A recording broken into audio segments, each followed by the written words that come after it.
السلام علیکم ورحمۃ اللہ وبرکاتہ۔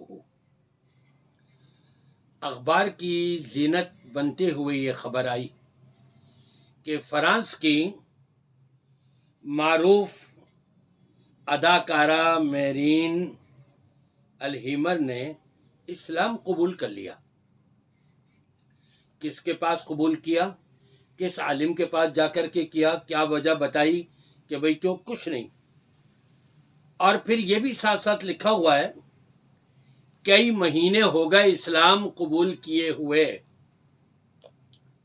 لیکن اس کے باوجود کئی مہینے گزر جانے کے باوجود وہ اپنی پیشہ ورانہ اور نجی زندگی کے معاملات جو سابقہ زندگی میں ان کے ڈرامے شرامے چلتے رہے، ناچ گانے ہوتے رہے، ابھی ان معاملات پر دوبارہ غور کیا جا رہا ہے۔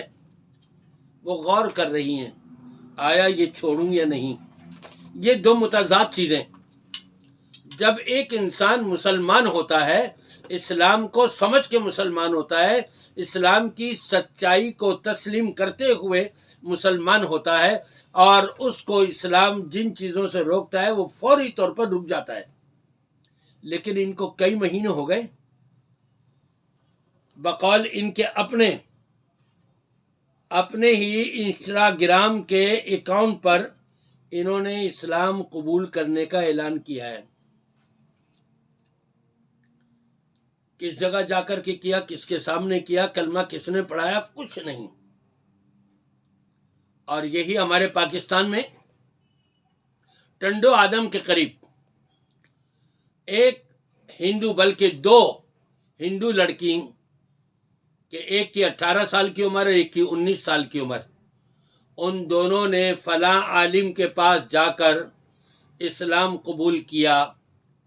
ساری ڈیٹیل آئی، ان کو کیا تعلیمات دی گئیں، کس طرح سے انہوں نے کلمہ پڑھا، کس نے پڑھوایا، تعلیمات کس طرح سے انہوں نے حاصل کری، ساری ڈیٹیل آئی ہے۔ لیکن یہ فرانس ایک وہ ملک ہے کہ جس کا صدر بھی نبی پاک صلی اللہ علیہ وسلم کی شان میں گستاخی کا مرتکب ہو چکا ہے۔ تو آپ کیا سمجھتے ہیں؟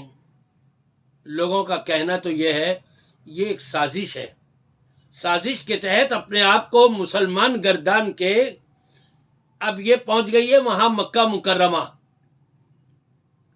اب ظاہری بات ہے کہ اس نے وہاں پہنچ کر کے اپنے جو بھی معاملات کرنے ہیں،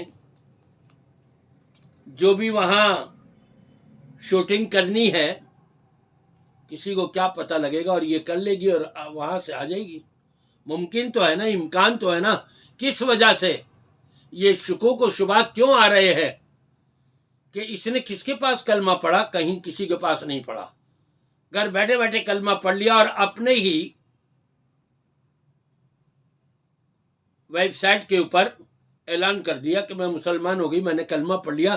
لیکن کئی مہینے ہو جانے کے باوجود پھر بھی اس نے اپنا پچھلا کام نہیں چھوڑا۔ وہ گانے اور ڈانس اور یہ بے حیائی کے جو کام کیے جاتے ہیں وہ ابھی تک نہیں چھوڑا۔ ابھی غور ہو رہا ہے، اس پر غور کیا جا رہا ہے دوبارہ کہ چھوڑوں یا نہ چھوڑوں، یہی ہوگا نا۔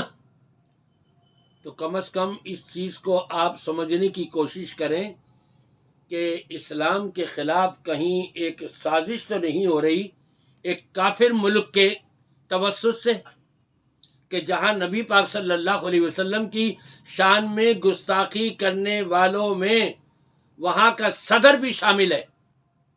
تو عوام کا کیا حل ہوگا؟ میری تو دعا یہ ہے کہ اگر یہ فرانسیسی اداکارہ میرین الہیمر اگر واقعی میں سچی ہے تو اللہ اس کی مدد فرمائے اور اس کو ہمیشہ کے لیے اسلام کے اوپر قائم دائم رکھے، اور اگر ایک یہ سازش ہو رہی ہے تو رب العالمین اس کے مکر و فریب کو اسی کے اوپر ڈال دے اور اسلام کو اور مسلمانوں کو اس کے شر سے محفوظ رکھے۔